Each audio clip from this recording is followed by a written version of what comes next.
Commander Vex High stood in the control room of his massive warship. The ship was called the Stellar Dominion, and it was bigger than most cities. Through the huge windows, he could see dozens of other ships from his fleet. They were all heading toward a small blue planet that the scouts had found 6 months ago. The planet was called Earth by the creatures who lived there. The creatures called themselves humans. Vex High was tall and thin, with purple skin that looked like metal. His people were called Zephyrians, and they had been conquering planets for hundreds of years. It was always easy. Most planets gave up without a fight when they saw the mighty Zephyrian fleet. "Sir, the human data files are ready for your review," said Lieutenant Zack. Zack looked like a giant insect with 4 arms and big black eyes. His people were called the Clicktar, and they were very good at gathering information about enemy planets.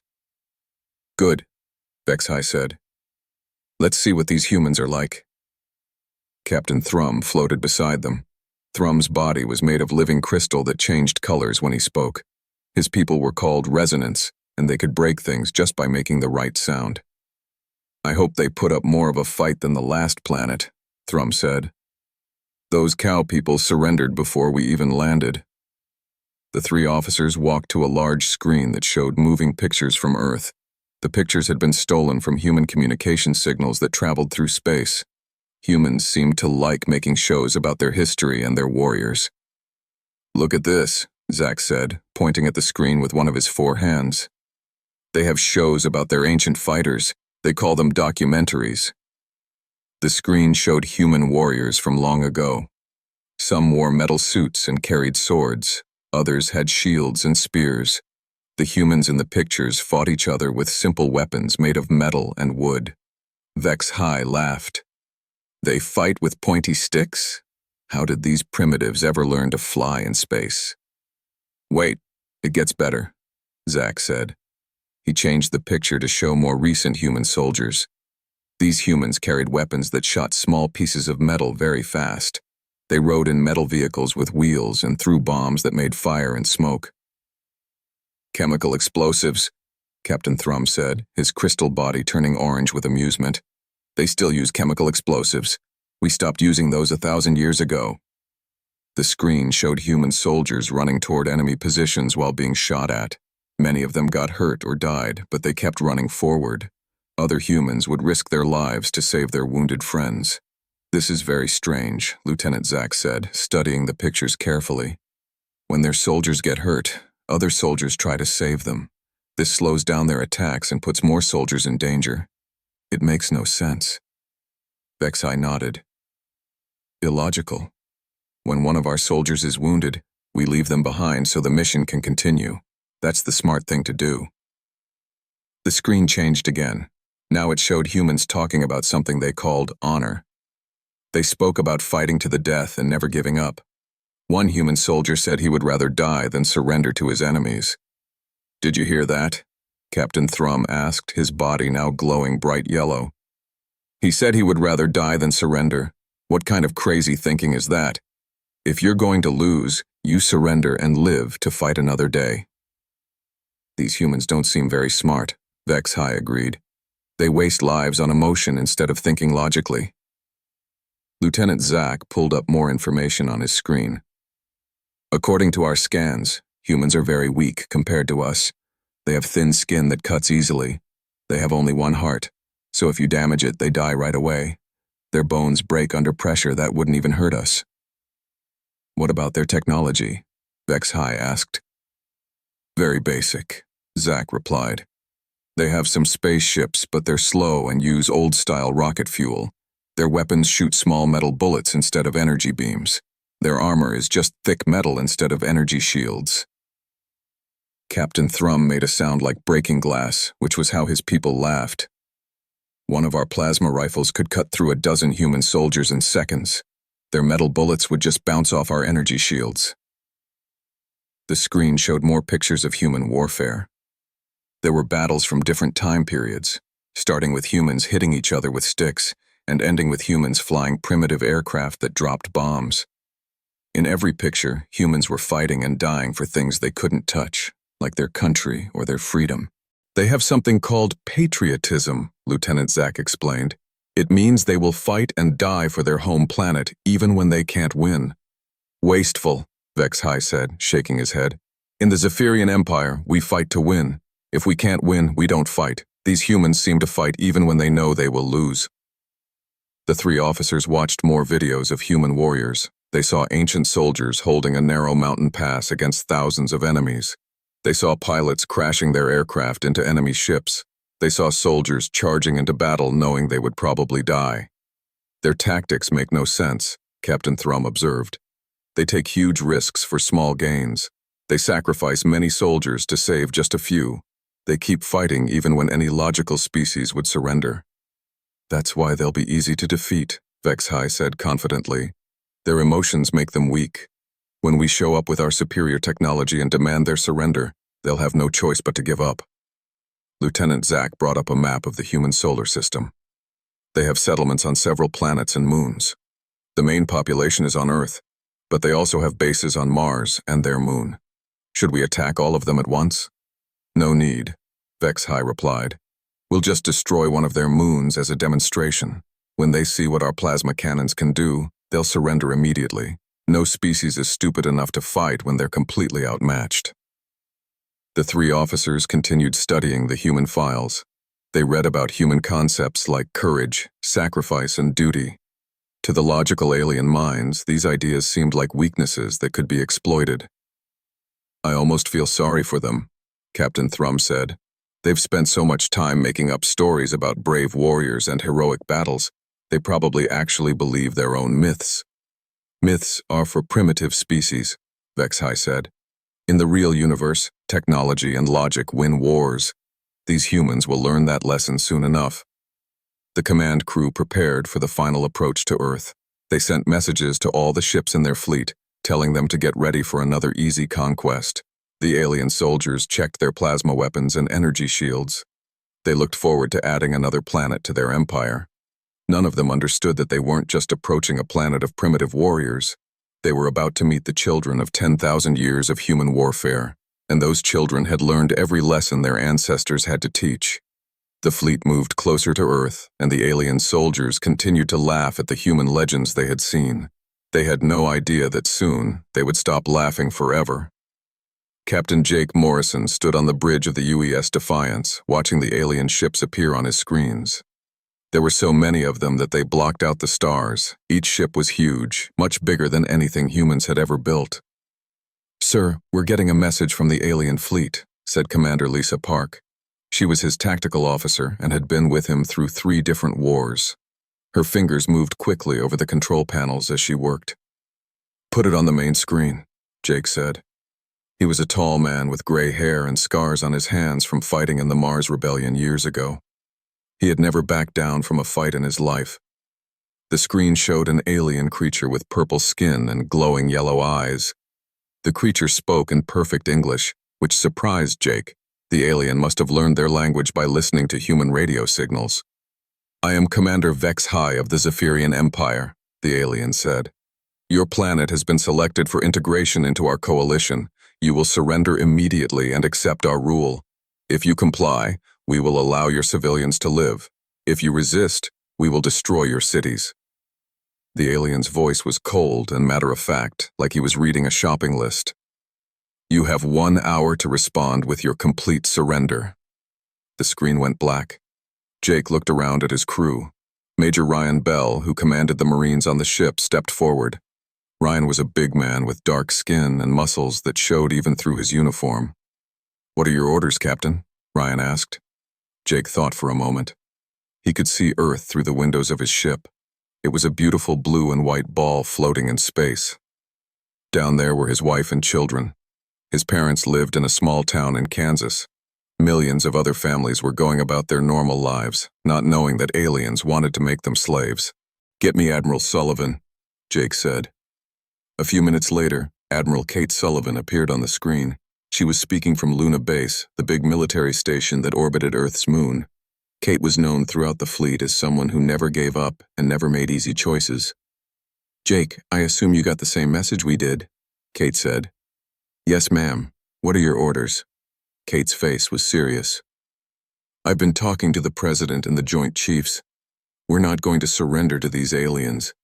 Humanity didn't crawl out of caves and build starships just to bow down to the first bullies we meet in space. Understood, Admiral. What's the plan? We fight, Kate said simply. Every ship, every station, every Marine. We show these aliens that humans don't give up without a fight. Jake smiled. It wasn't a happy smile, but it was determined. Roger that. The Defiance is ready for battle. Good luck, Jake. Give them hell. The screen went dark again. Jake turned to his crew. You heard the Admiral. We're going to fight. Anyone who wants to leave can take a shuttle to Earth right now. No shame in it. Nobody moved. Commander Lisa Park spoke for all of them. We're with you, Captain, all the way. Jake nodded. He opened a channel to the alien fleet. When Commander Vex High's face appeared on the screen, Jake could see the alien was confident that humans would surrender. This is Captain Morrison of the Earth Defense Force, Jake said. We've heard your terms. Here's our answer. Leave our solar system now, or face the consequences. Vex High's yellow eyes widened in surprise. You cannot be serious. We have over 200 ships. You have maybe 30. Our technology is far superior to yours. Then you shouldn't have any trouble leaving, Jake replied and cut the connection. On the alien command ship, Vex High couldn't believe what he had heard. No species had ever refused to surrender when faced with such overwhelming odds. He decided to show the humans what they were up against. Target that large asteroid, Vex High ordered. Full plasma barrage. Let these humans see what happens to things that get in our way. The alien ships fired their energy weapons at a big rock floating in space near Earth. The asteroid, which was bigger than most mountains, disappeared in a flash of light and heat. Where it had been, there was only empty space and glowing dust. Vex High opened another channel to the human ships. Did you see that? That will be your planet if you don't surrender in the next 10 minutes. But instead of surrendering, the humans did something that shocked the aliens. Alarm sounds started going off on alien ships throughout the fleet. Lieutenant Zack looked at his instruments in confusion. Sir, I'm detecting launches from the human ships. They're firing some kind of projectiles at us. Vex High looked at the tactical display. Dozens of objects were flying toward his fleet from the human ships.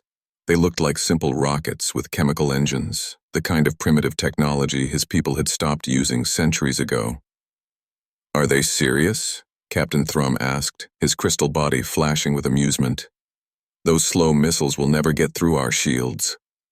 The first wave of human missiles reached the alien fleet.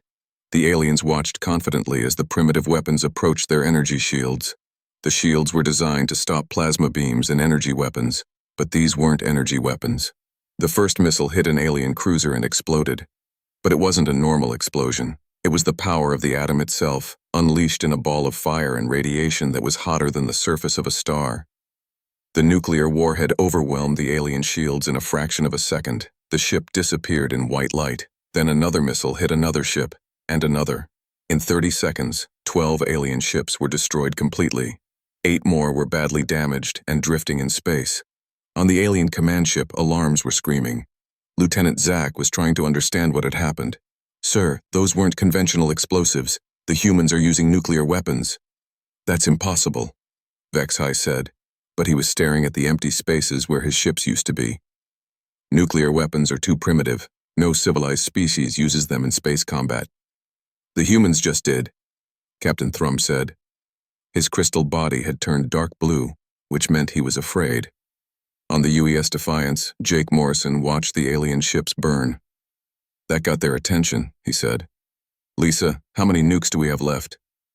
43, sir, Commander Park replied. But the aliens are already adapting their shields. Then we better make them count. Ryan, get your Marines ready. If any aliens try to board us, show them what human soldiers can do up close.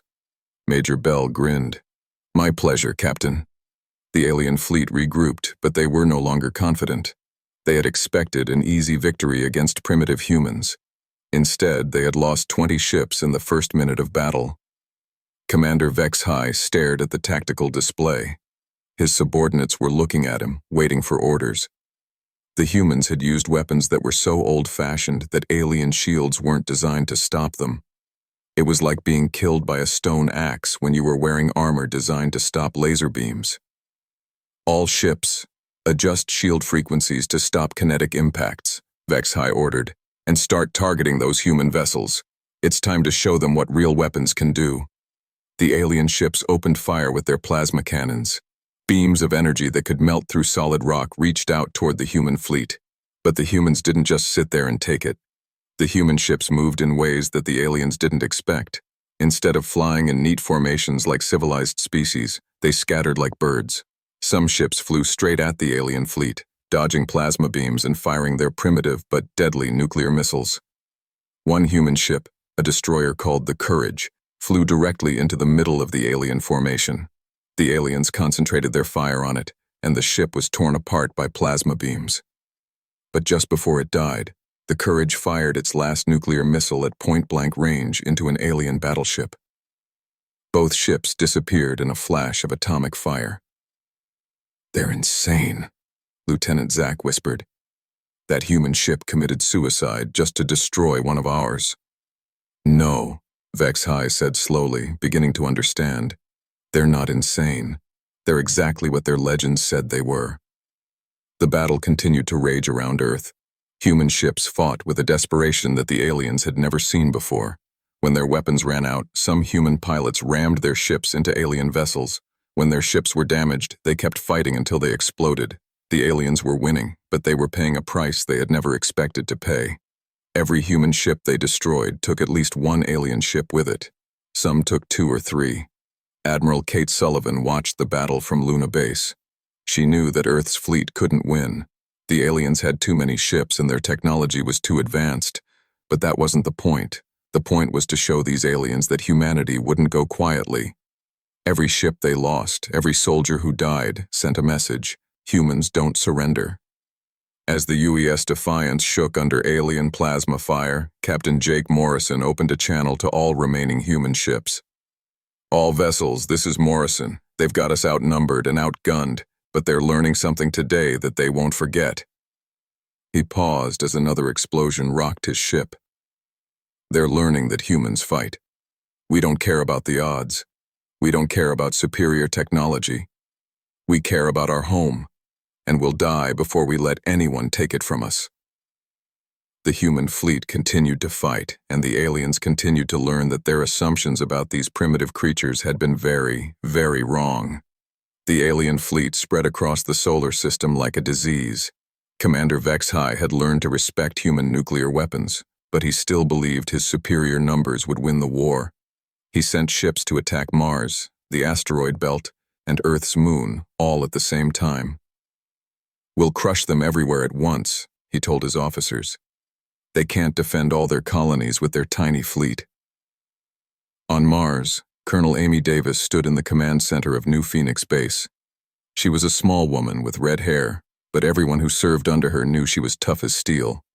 Through the thick windows, she could see alien ships landing in the red desert outside the city. "How many?" she asked her aide, Lieutenant Ben Carter. Ben was young but smart, and he had a gift for making broken things work again. 200 alien soldiers, maybe more," Ben replied. "They have some kind of walking tanks with energy weapons." Amy nodded. Mars had only 50 human soldiers and a few hundred civilian miners and scientists. By any logical thinking, they should surrender right now. "Get me a channel to all defenders," Amy said. A moment later, her voice was being heard throughout the Mars colony. "This is Colonel Davis. The aliens are here, and they want us to give up. They think we're going to roll over because they have bigger guns and more soldiers." She paused and looked out at the alien forces moving toward the city. "They're about to learn that Marines don't surrender, and neither do the people we protect. Every person in this colony is now a soldier. Fight smart, fight hard, and make every shot count." The alien ground commander, Captain Thrum, led his crystal warriors toward the human base. His body glowed with confidence as he walked across the Martian landscape. The humans had simple metal walls and primitive projectile weapons. His soldiers had energy shields and plasma rifles. "This will be over in minutes," he told his troops through their mental link. But when the aliens got close to the human base, something unexpected happened. The humans didn't stay behind their walls like civilized defenders. Instead, they came out to fight. Amy Davis led a group of Marines in a charge straight at the alien line. The aliens opened fire with their plasma weapons and several humans fell. But the others kept coming, shooting their simple bullet-firing rifles as they ran. Captain Thrum was confused. "Why are they attacking us? We outnumber them 4-1. This is suicide." But it wasn't suicide. It was tactics that the aliens didn't understand. Lieutenant Ben Carter had been busy while the aliens were landing. He had taken apart some of the alien weapons that had been captured in the space battle. Now he understood how they worked. "Colonel," he shouted over the sound of gunfire, "their energy shields only stop plasma and laser weapons. Our bullets go right through." Amy smiled grimly as she fired her rifle at an alien soldier. The bullet punched through the alien's energy shield like it wasn't there and knocked the creature down. "You heard the man. Keep shooting." The aliens had another problem. Their energy shields used a lot of power, and they weren't designed for long battles. After 10 minutes of fighting, some of the shields started to fail. But the humans had an even bigger surprise waiting. Private Sam Torres had lost his left arm to a plasma blast in the first few minutes of fighting. Any logical soldier would have retreated to get medical help. Instead, Sam picked up his rifle with his remaining hand and kept fighting. "Torres, fall back!" Amy shouted when she saw him bleeding. "No, ma'am," Sam replied, firing at another alien. "These things came to my home. They can kill me, but I'm not leaving." Captain Thrum watched in horror as his superior force began to lose ground to the desperate humans. When his soldiers got wounded, they fell back for medical treatment. When human soldiers got wounded, they fought harder. The battle for Mars lasted 6 hours. When it was over, the humans had won, but they had paid a terrible price. Half their defenders were dead or wounded, but every single alien who had landed was either dead or captured. Meanwhile, in the asteroid belt, Commander Vex High personally led an attack on mining station Echo 7. The station looked small and helpless on his sensors. It was just a collection of metal buildings attached to a big rock. 50 humans at most, Lieutenant Zack reported. "Light weapons, no shields. This should be easy." Chief Engineer Pete Lewis watched the alien ships approach his station. Pete was an old man who had spent 30 years working in the dangerous asteroid belt. He knew every rock, every mining tunnel, and every piece of equipment in the area. "All right, people," he said to the miners and technicians around him. "These aliens think they're going to take our home without a fight. Let's show them how wrong they are." The alien ships moved into the asteroid field, following what looked like fleeing human fighters. Squadron leader Grace Kim led the human pilots deeper into the maze of floating rocks. Grace was known throughout the fleet as someone who took risks that other pilots wouldn't dare try. She flew her fighter through gaps between asteroids that were barely wider than her ship. "Echo Base, this is Grace," she said into her radio, "leading them right where you want them." The alien ships followed, confident that their superior firepower would destroy the human fighters quickly. But the asteroids made fighting difficult. The aliens couldn't use their biggest weapons without destroying the rocks they were flying through. That's when Pete Lewis sprang his trap. For weeks, the miners had been placing explosive charges throughout the asteroid field. Not just on a few rocks, but on hundreds of them. Pete had turned the entire area into one giant bomb. "Now!" he shouted. The explosions started small. One asteroid broke apart, sending huge chunks of rock flying into space. Then another exploded, then 10 more. The alien ships found themselves in the middle of a chain reaction of destruction. Massive rocks smashed into their hulls. Smaller pieces shredded their energy shields. The aliens tried to retreat, but there was nowhere to go. Commander Vex High watched in disbelief as his ships were crushed by simple rocks and chemical explosives. How are they doing this? It's impossible to control so many explosions at once. But Pete Lewis had spent decades as a mining engineer. He knew exactly how to bring down rocks in the right order to create the effect he wanted. It was like dominoes, but with asteroids the size of mountains. Grace Kim and her pilots used the chaos to attack the confused alien ships. When her fighter ran out of missiles, she didn't retreat. Instead, she flew straight at an alien cruiser and crashed into its bridge. The explosion destroyed both her ship and the alien command center. Lieutenant Zack barely escaped in a damaged scout ship. When he reported back to the main fleet, he was shaking with fear and confusion. "Sir, the humans turned the entire asteroid field into a weapon. They destroyed our whole attack force with rocks and suicide attacks. Vex-High felt something he had never experienced before. Doubt. These humans didn't fight like any species he had ever encountered. They used tactics that made no logical sense, but somehow worked. What about their pilot? He asked. Did she eject before the collision? No, sir, Zack replied.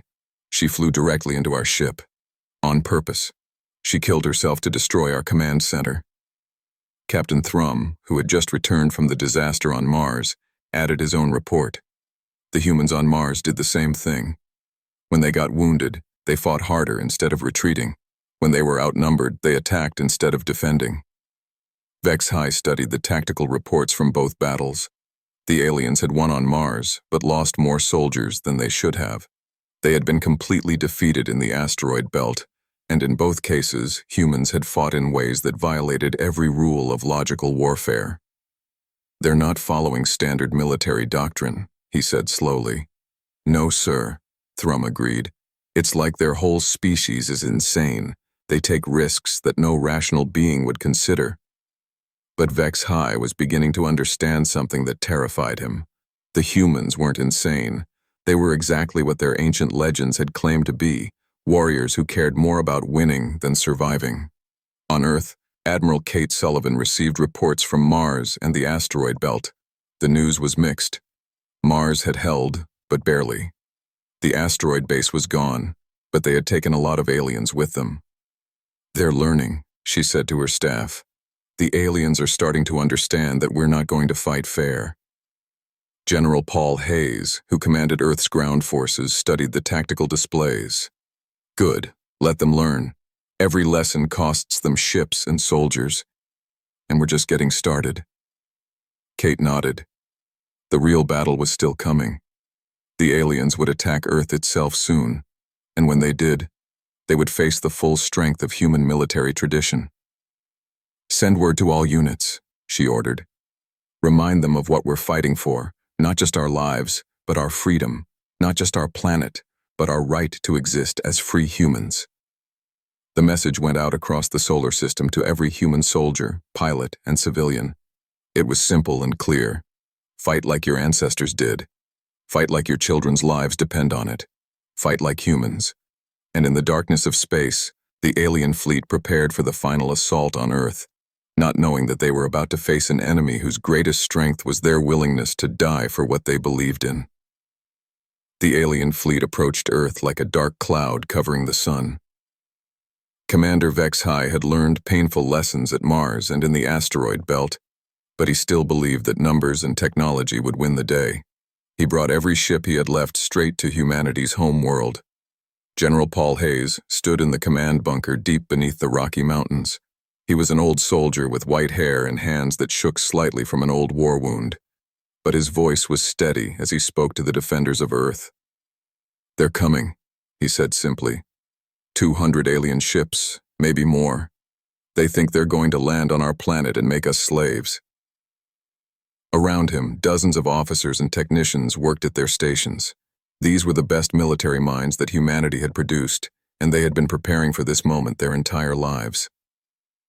Sir, first wave of alien landing ships is breaking through our orbital defenses, reported Colonel Steve Nash. Steve was younger than the general, but he had already earned a reputation as someone who never backed down from a fight. How many? Paul asked. 50,000 alien soldiers, landing at 12 different sites across North America and Europe. Paul nodded. It was about what they had expected. And our response? Every military base is active. National Guard units are mobilizing. And, sir... Steve paused, looking at a report that had just come in. The civilians are joining the fight too. This was something the aliens had not expected. On most planets, civilians ran away when soldiers came to fight, but human civilians were different. In the small town of Cedar Falls, Iowa, 60-year-old Martha Lewis organized her neighbors into a resistance group. Martha had been a nurse in the Army 20 years ago, and she knew how to treat wounds and coordinate people under pressure. The aliens are landing 10 miles east of here, she told the group of farmers, teachers, and store owners who had gathered in the town hall. We can't stop them with hunting rifles and shotguns, but we can make their lives difficult. 12-year-old Bobby Chen raised his hand. My dad taught me how to use the radio. I can help spot alien movements and report them to the army. Martha smiled. Good boy. Anyone else? An old man named Frank Rodriguez stood up. Frank had fought in 3 different wars and had medals locked away in a drawer at home. I know these hills better than any alien ever will. I can teach people how to set up ambushes and how to move without being seen. Across the planet, similar scenes were playing out. Humans who had never held weapons before were learning to fight. Teenagers were carrying messages between military units. Grandparents were teaching children how to hide and how to survive. Captain Thrum led the first wave of alien soldiers down to Earth's surface. His crystal body was glowing with confidence as his transport ship landed in a field outside Denver, Colorado. Standard occupation procedure, he told his troops. Secure the area, establish a perimeter, and wait for the human authorities to surrender. But when the aliens left their ships, they found something they had never encountered before. The humans didn't send officials to surrender. Instead, they sent soldiers. Lieutenant Colonel Steve Nash led a mixed force of regular Army troops, National Guard soldiers, and armed civilians in an attack on the alien landing zone. The aliens outnumbered the humans 3-1 and had better weapons, but something was wrong. The humans weren't fighting like they were supposed to. Captain Thrum expected the human attack to be organized and logical. Instead, it was chaos. Human soldiers appeared from every direction at once. Some attacked from the front, while others came from behind. Civilians with hunting rifles shot at alien soldiers from hidden positions in the nearby forest. This makes no sense, Thrum said to his second-in-command. They should concentrate their forces for maximum effectiveness. Instead, they're scattered everywhere. But the scattered attack was exactly what Steve Nash had planned. He knew his forces couldn't win a direct battle against superior alien technology, so instead, he made it impossible for the aliens to use their advantages. The aliens couldn't use their heavy weapons without risking hitting their own troops. They couldn't form defensive positions because humans kept attacking from different directions. Every time they tried to organize, another group of human fighters would appear somewhere else. The battle lasted for 8 hours. When it was over, the aliens controlled the landing zone, but they had lost over half their soldiers doing it, and the humans who had fought them simply disappeared back into the countryside, ready to attack again. Report, Commander Vex High demanded when Captain Thrum contacted the command ship. We have secured the landing zone, sir, Thrum replied. But the humans, they fight differently than any species we have encountered. Different how? They don't seem to care about winning individual battles. They care about making us pay for every victory. When we killed their soldiers, more humans appeared to take their place. When we destroyed their equipment, they improvised with whatever they could find. Vex High studied the tactical reports coming in from all 12 landing sites. The pattern was the same everywhere. The aliens were winning, but every victory cost them more than it should have. Commander Lisa Park coordinated the defense of Earth's orbital space from what was left of the human fleet. Most of their big ships had been destroyed, but dozens of smaller vessels continued to harass the alien fleet. Sir, the UES Defiance is requesting permission to ram the alien command ship, reported her tactical officer. Lisa looked at the display. The Defiance was badly damaged and wouldn't survive much longer anyway. Captain Jake Morrison was asking permission to turn his ship into a weapon. Granted, she said. Tell Captain Morrison that it's been an honor serving with him. On the bridge of the Defiance, Jake Morrison gathered his remaining crew. Major Ryan Bell and a handful of Marines were still with him, along with a few engineers and pilots. You all know what we're about to do, Jake said. Anyone who wants to leave can take the escape pods now. Nobody moved. Then let's show these aliens what humans do when we're backed into a corner, Jake said. He turned to his pilot. Set course for the alien command ship, full speed. The Defiance accelerated toward the massive alien vessel. Plasma beams from a dozen alien ships converged on the human cruiser, tearing huge holes in its hull. But Jake kept the ship moving forward. On the alien command ship, Lieutenant Zack watched the approaching human vessel with growing alarm. Sir, that ship is going to collide with us. Why don't they change course? Because they're human. Vex High said quietly. He was beginning to understand something terrible about these creatures. The Defiance smashed into the side of the alien command ship like a bullet hitting a wall. Both ships exploded in a ball of fire that could be seen from Earth's surface. But Jake Morrison's sacrifice accomplished something more important than just destroying one enemy ship. It sent a message to every human in the solar system. This is how we fight. This is who we are. Across Earth, the message was received and understood. In London, a group of British soldiers held a bridge against overwhelming alien forces for 6 hours, not because they could win, but because every hour of delay meant more civilians could escape. In Tokyo, Japanese pilots flew kamikaze missions against alien ships, just like their ancestors had done centuries before. They didn't expect to survive, but they expected to take aliens with them. In New York, American Marines fought their way through alien-occupied streets to rescue trapped civilians. When they ran out of ammunition, they fought with knives and tools. When those broke, they fought with their bare hands. The aliens had never faced an enemy like this. Every species they had conquered before fought to survive. Humans fought to win, even if winning meant dying. General Paul Hayes received reports from around the globe as the battle for Earth continued. The news was grim, but not hopeless. The aliens were winning, but they were learning that occupying Earth would be very different from conquering it. "How many casualties?" he asked Colonel Nash. "Heavy, sir. We've lost about 60% of our regular forces. But the resistance groups are growing. Every human who sees what the aliens are doing decides to fight." Paul nodded. "And the aliens?"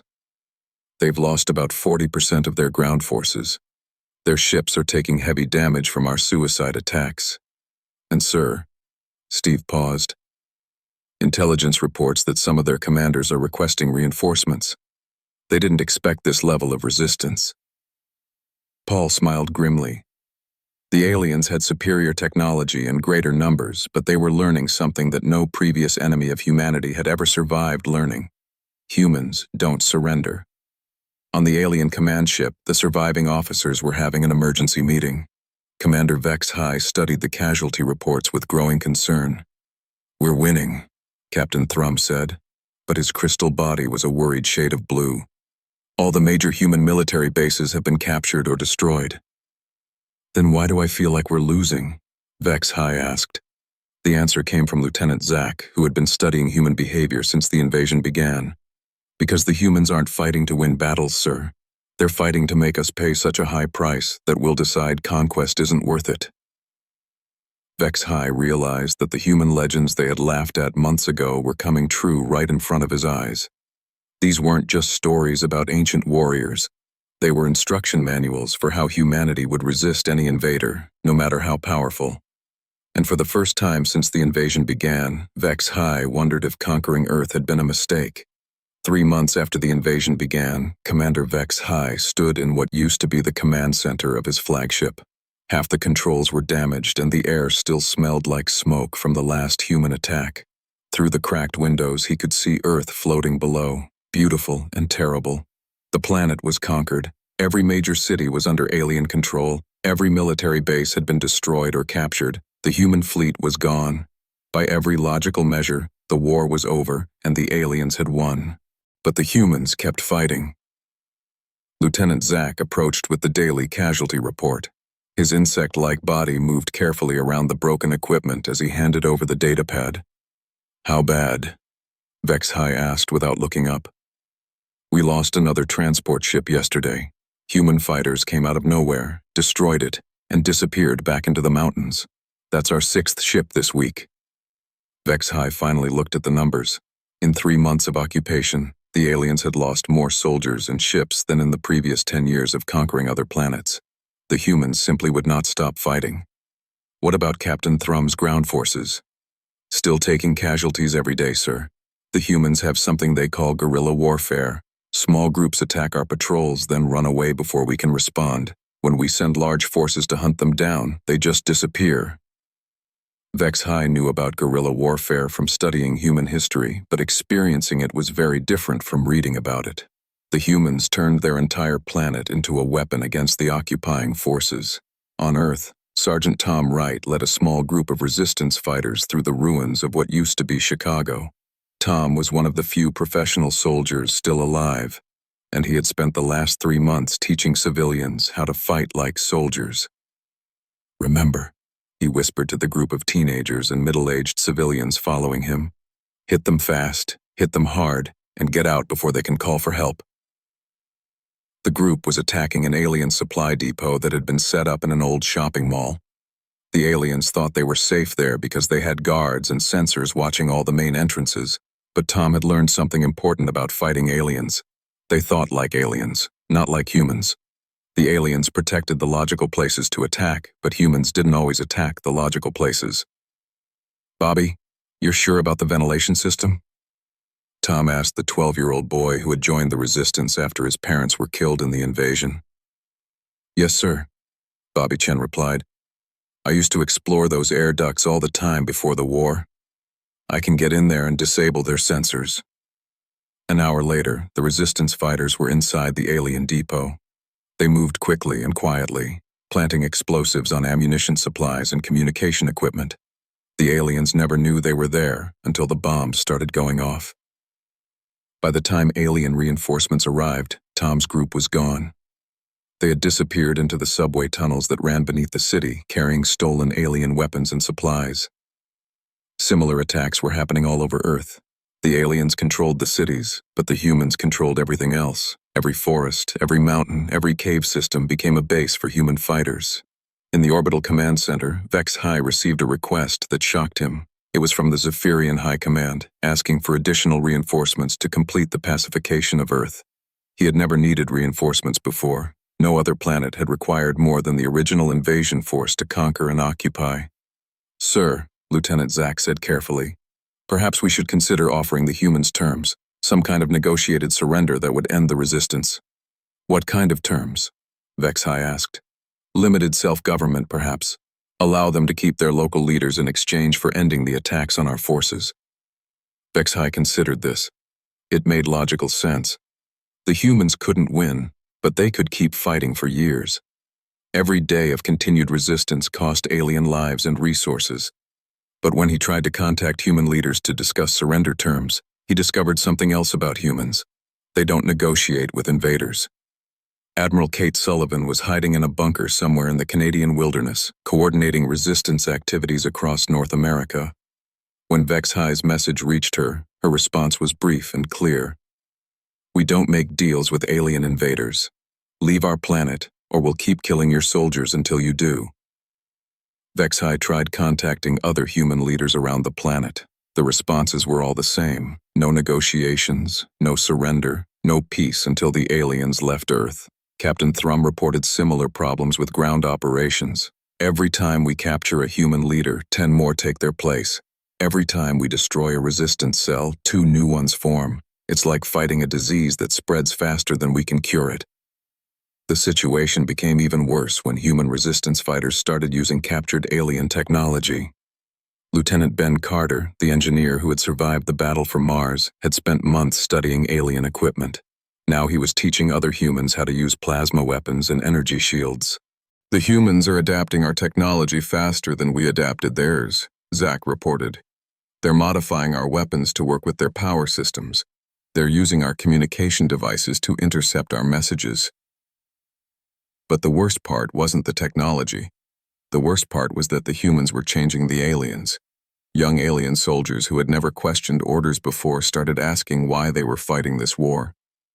Officers who had been confident about their superior civilization began to doubt whether conquering Earth had been the right decision. Some aliens even began to admire the humans they were fighting against. Lieutenant Kor, a young Zephyrian officer, was leading a patrol through the ruins of Denver when his unit was ambushed by human fighters. In the battle that followed, Kor was wounded and separated from his soldiers. He expected the humans to kill him. Instead, he was found by Martha Lewis, the elderly nurse who had organized the resistance in her small town. Martha could have shot the alien officer, but instead she treated his wounds. "Why?" Kor asked her in broken English. "Why help enemy?" Martha looked at the young alien, who reminded her of her own grandson.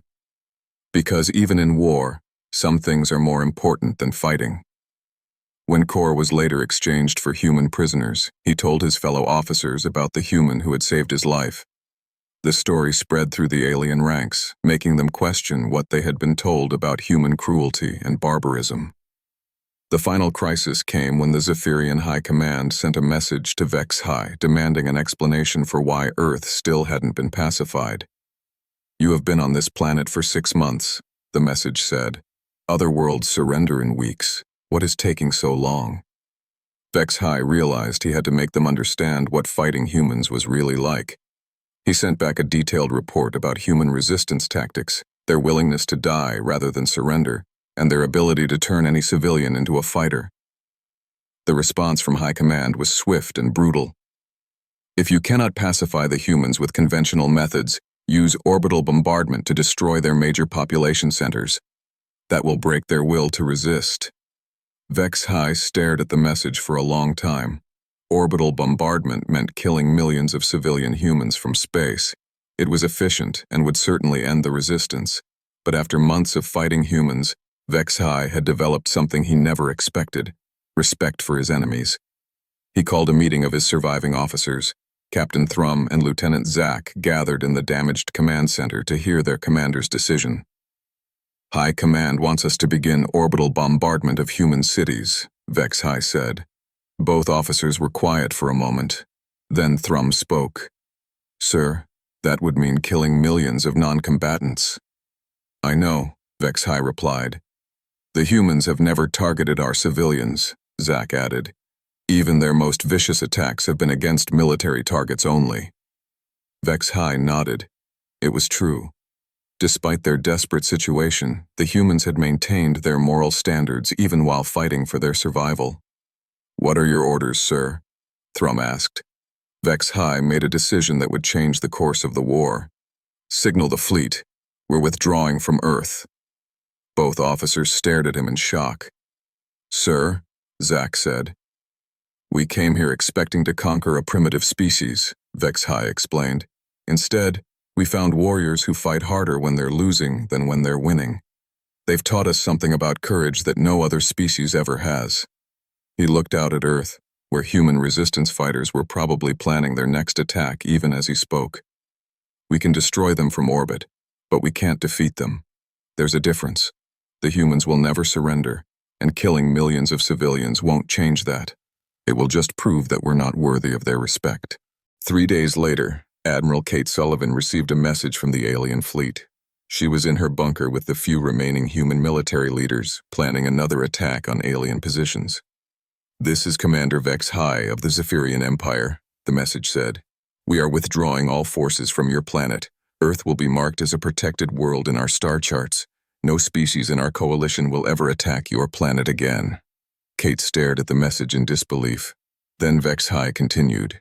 "Your species fights with honor and courage that we have never encountered before. We came here as conquerors and leave as students. The galaxy will remember what humans taught us about the true meaning of strength." The alien fleet left Earth's orbit the next day. As they departed, they sent one final message. "The legends we mocked were true. You are the children of warriors, and warriors you remain.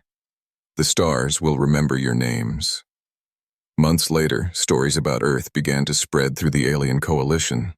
Other conquered species heard about the humans who had fought an impossible war and somehow won it through sheer determination. Some of those species began to wonder if they too could resist their alien overlords. Some began to organize resistance movements of their own. And in the depths of space, the alien coalition discovered that their greatest victory had become their greatest defeat. They had conquered Earth, but Earth had conquered something more important: their respect. The human legends that alien soldiers had once laughed at were now told with reverence throughout the galaxy.